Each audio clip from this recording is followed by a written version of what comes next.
This week's Parsha of Baloscha, the Torah concludes the story about the Levium, the counting of the Levium, and the fact that the Levium were given certain tasks.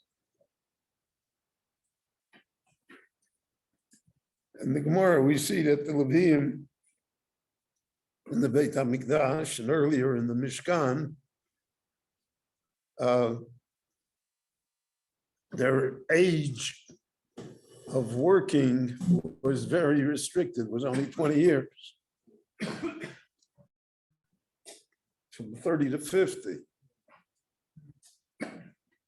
Probably the most productive years that people have, but it is a relatively short period of time.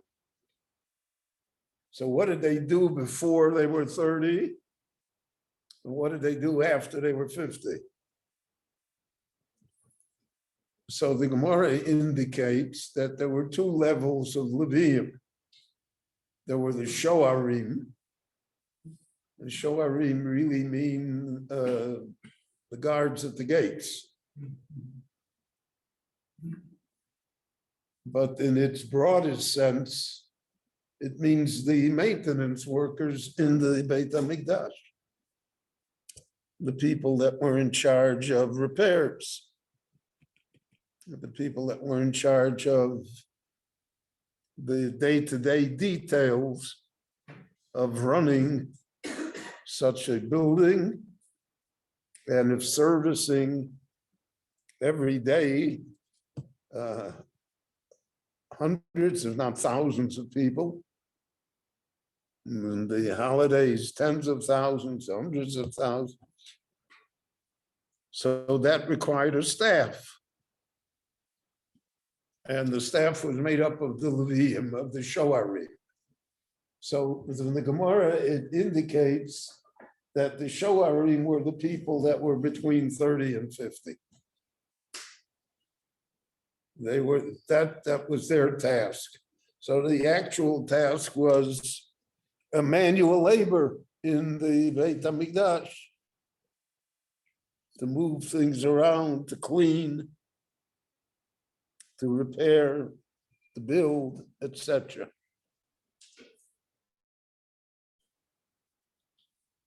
We find in Tanakh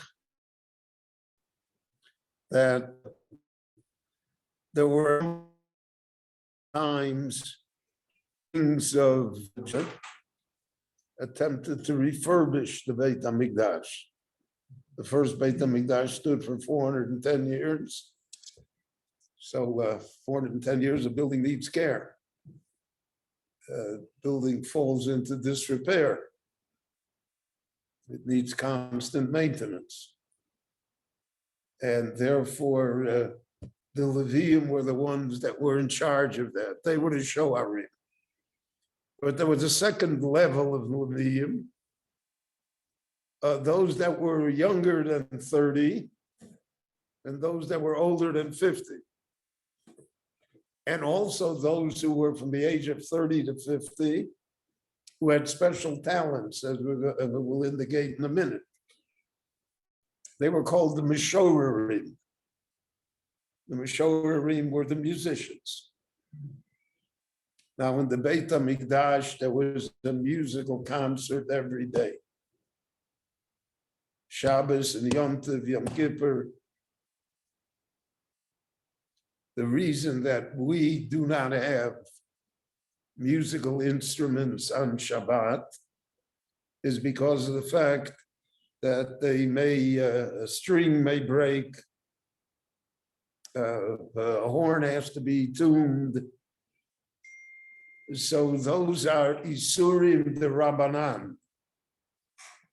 The Rabbanan said, don't take the musical instrument because you may come to fix it. And fixing it will lead her to a Isur Doraita, to a Malacha on Shabbos. But we have a rule, Ein Shvut b'Mikdash. In the Beit HaMikdash, there were no Isurim de Rabbanan. None of the chumras of the Rabbanan existed in the Beit HaMikdash. And therefore, there was no Isur on musical instruments. And the Levium had an orchestra. And we see that from the Shirim and the Prokim in Tehillim. Alu b'Sevel v'Chinor, Alu b'Sofu Macho, Alu b'Mine Yugov, Alu b'Tziltzalei Shoma, Alu b'Tziltzalei Trua. So David HaMelech lists for us the types of instruments that they had. So they had stringed instruments. They didn't have the violin probably as we know it today, but they certainly had harps and other types of stringed instruments. And they had percussion instruments, cymbals, drums,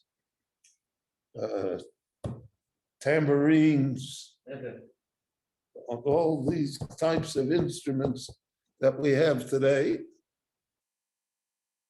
And they had horns, the brass section, the different types of wind instruments.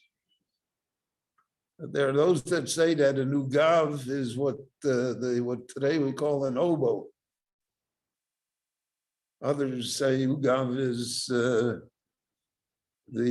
grandfather of the organ, but it was a major instrument.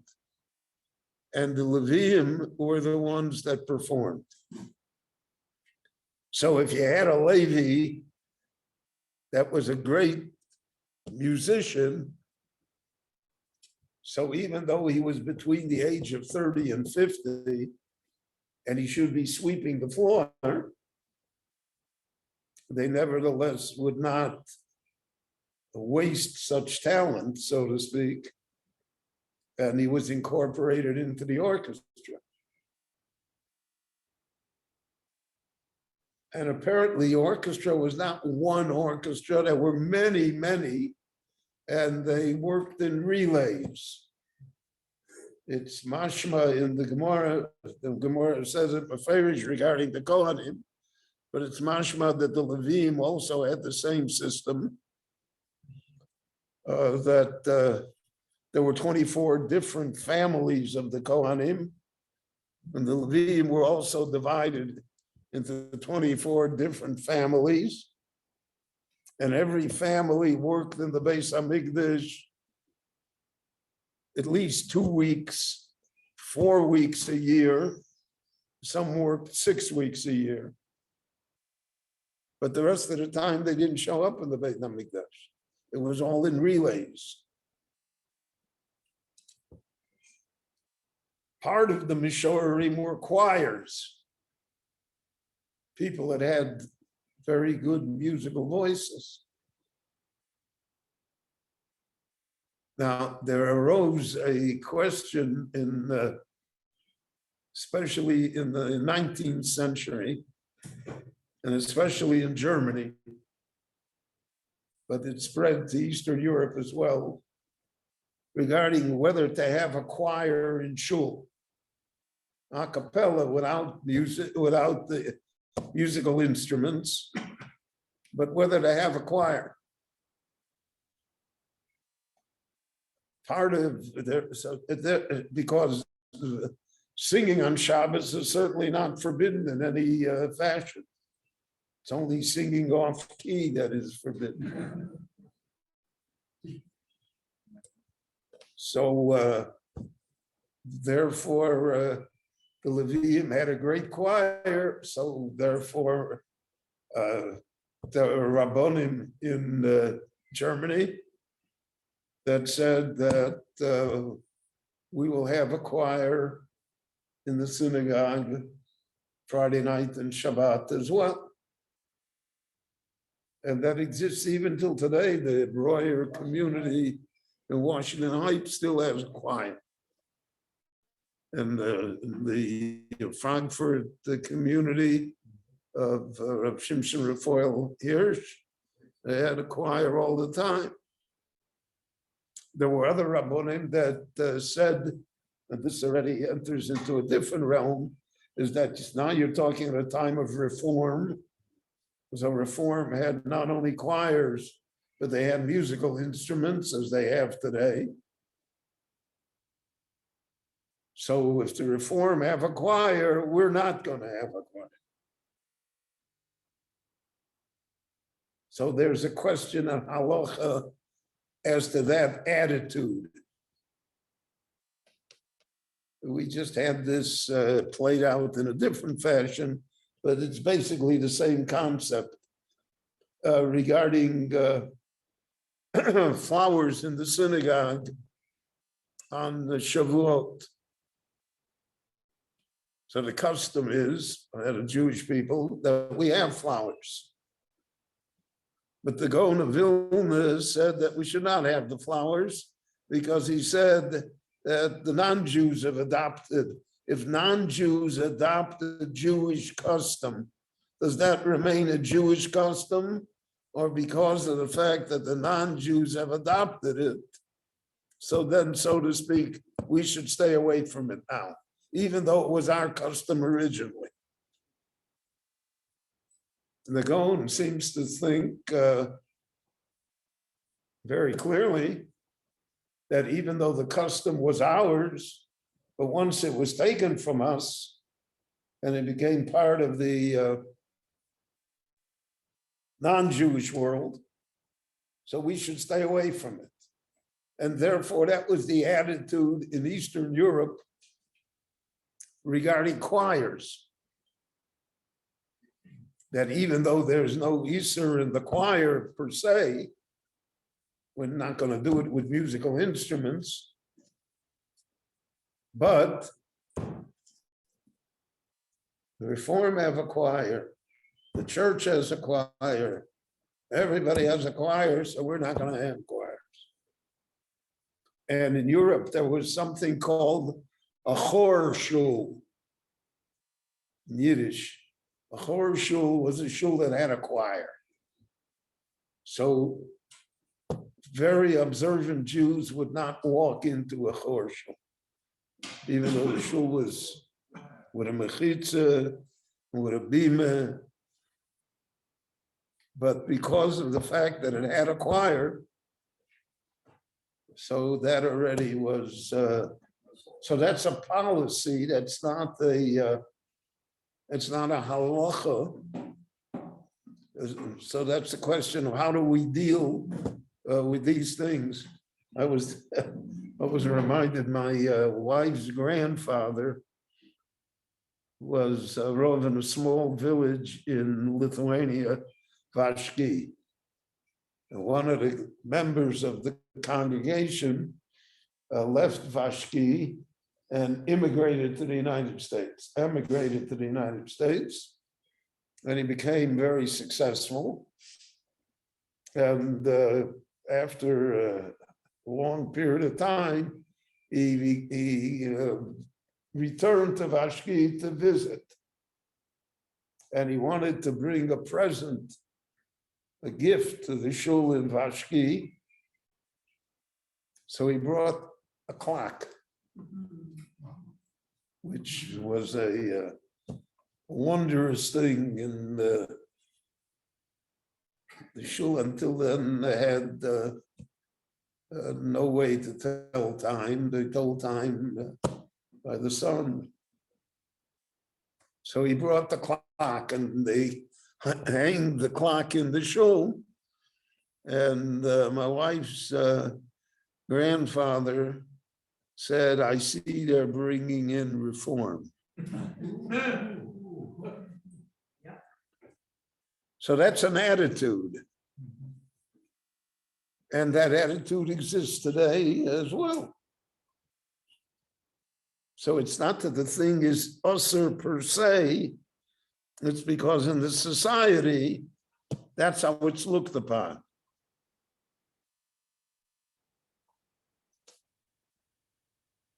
And the Levium, therefore, didn't suffer from that. Now, the Josephus tells us that in the time of Herod, when he rebuilt the Beit HaMikdash, the Gemara says, Misha lo roa binyan hurdis lo roa binyan yofe biyomov. If you did not glimpse the temple of Herod that he rebuilt, you don't know what a beautiful building looks like. It was one of the wonders of the ancient world and was an enormous tourist attraction. According to Josephus, the whole Roman Empire at one time or another came to see it. And we see that the Gemara itself describes that there was a special Azorah for the Goyim. And it was marked. And they had signs, and you can see remnants of it today in the archaeology that's been dug out regarding the Beit HaMikdash. There were signs that say that non-Jews can only walk up to here. This is the fence. The non-Jews should stay back on the fence. So everybody came. And he writes that one of the reasons they came was to hear the concert. Because it was world famous, the concert of the Levim. So Baba Noseinu without a Mikdash, so that's not around. Jews always claimed that they had special musical talents. And it's true that for a long period of time, among the great musical artists in the world, pianists and violinists and cellists, conductors, the Jews were disproportionately represented because the music is it's not just a talent, it's a spiritual talent, it's an imagination, and therefore it's connected to something deeper than just the talent of knocking a nail into a piece of wood, which also is a talent that your rabbi does not have. So the idea of the Levim was that they were special. And being special, they were to be supported by the community. And they were to receive Meiser, 10% of the agricultural crop. And there's a whole discussion. We have a whole mission in Zoim, Masechta, Masros, how the Levim collected it. Now you had the choice to give it to whichever Levi you wanted to. And Chazal, therefore, had many comments about corruption. Because whenever you have public funds involved, you have the possibility of corruption.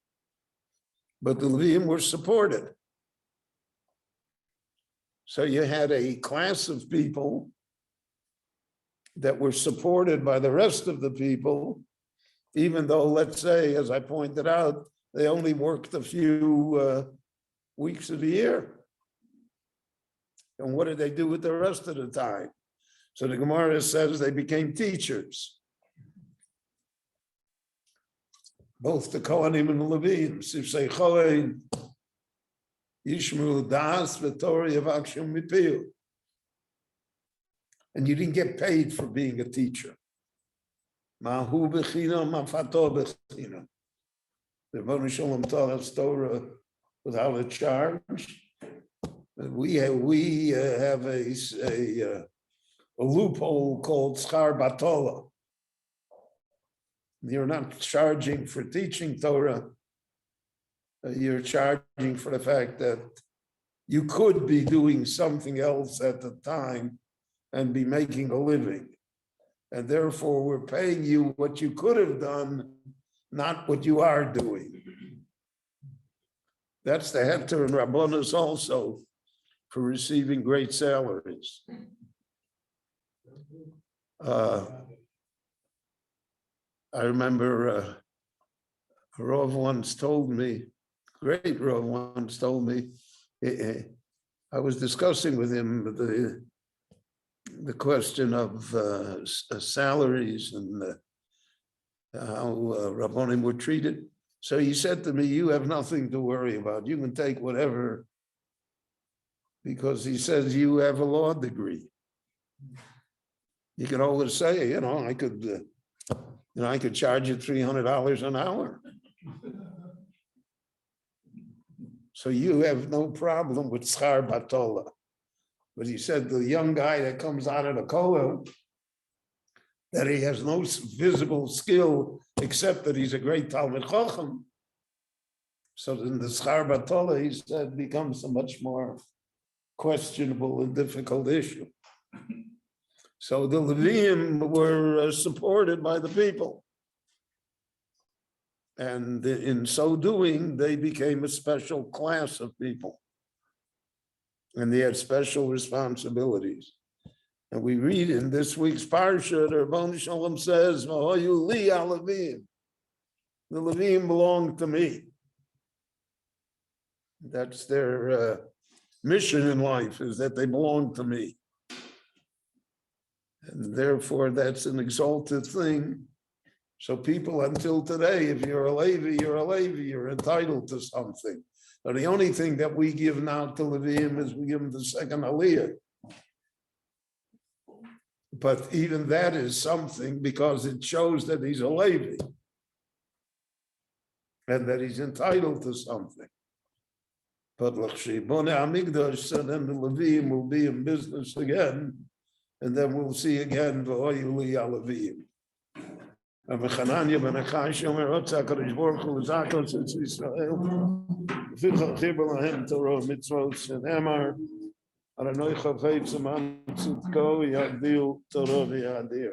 Yisgadal Yisgadal Shmei Rabbi Bodi Rabbi Yosei Yamrit Malosei Elayekol Yamekol Hayed Molech Yisrael Lagalot Bisman Karim